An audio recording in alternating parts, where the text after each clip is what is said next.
Në mbyllje të sezonit të nxehtë të hyrje-daljeve në portin e Vlorës për shefin e përpunimit të pasagjerëve dhe tragedeve Vesim Skëndaj, periudha gusht-shtator ka rezultuar e kënaqshme. Gushti më shumë e shtatori më pak, por shifrat janë pozitive. Si çdo vit, gushti faktikisht përveç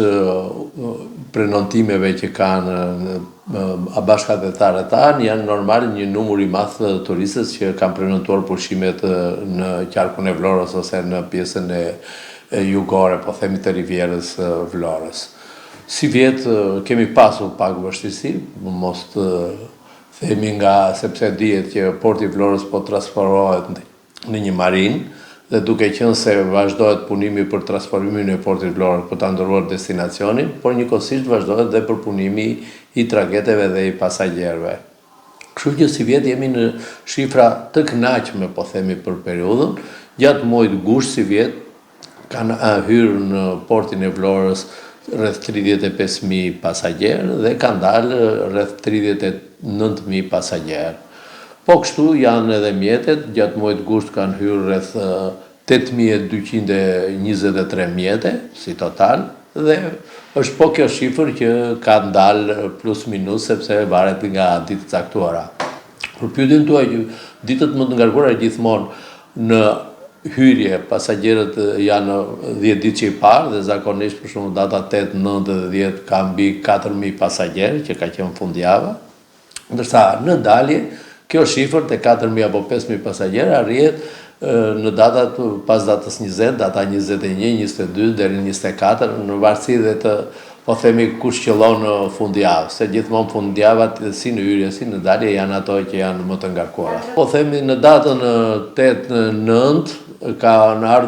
hyrë në portin e Vlorës mbi 3.500 pasagjerë, ndërsa në dalje, në datën po themi 23-24 kanë dalë mbi 4.000 pasagjerë. Edhe shtatori është po në të njëjtat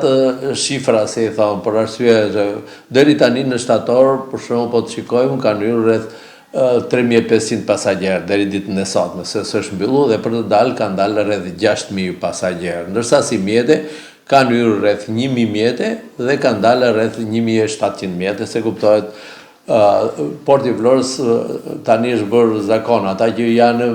me prenotime direkt zgjedhin, po themi linjat ajrore që janë më të ulta, ndërsa këtu zakonisht vinë turistët ose ata që kanë prenotuar që kanë dhe mjete të tyre, sepse kuptohet prandaj zgjedhin rrugën me tragedë. Krahasuar me të njëjtën periudhë të vitit kaluar, sipas Skëndaj, shifrat kanë shënuar rënje, kjo dhe për shkak të infrastrukturës që lidhet me transferimin e portit, por dhe sepse këtë vit ka operuar vetëm një kompani, ndryshe nga 2 të vitit kaluar. Kemi pak rënje në krahasim me gushtin e vitit kaluar dhe kjo ka ndodhur, po them unë, sepse në total po ta marrë statistikat në Shqipëri ka hyrje të mëdha. Por duke qenë se kemi pasur disa vështirësi si shtam për këtë dhe mbi të gjitha një kompani vjet kishim 2 kompani që operonin. Normal që tregu kur ka 2 kompani ka dhe konkurrencë dhe agjencitë prenotojnë më shumë se sipas, sepse këto nuk është se i prenoton porti, po agjencitë private turistike që bëjnë transportin prenotojnë edhe para kohe. Kështu që po të krahasojmë për shembull vitin e kaluar gushti kemi pasur si numër rejse tek 190 rejse ose lundrime që po i themi neve në Shqip, ndërsa si vjet, duke qenë që është një kompani por ka punuar me 2 tragede realisht dhe ka pasur edhe 3 prekje në ditë, por normal që nuk është i njëjtë numër, janë rreth 129 lundrime, pra janë kështu që kjo diferencë në lundrime për shkak të një kompanie që është larguar, normal që do të sjellë dhe një ulje të numrit të udhëtarëve. Sipas portualëve, aktualisht situata është e qetë teksa numri hyrje-daljeve në portin e Vlorës është i limituar.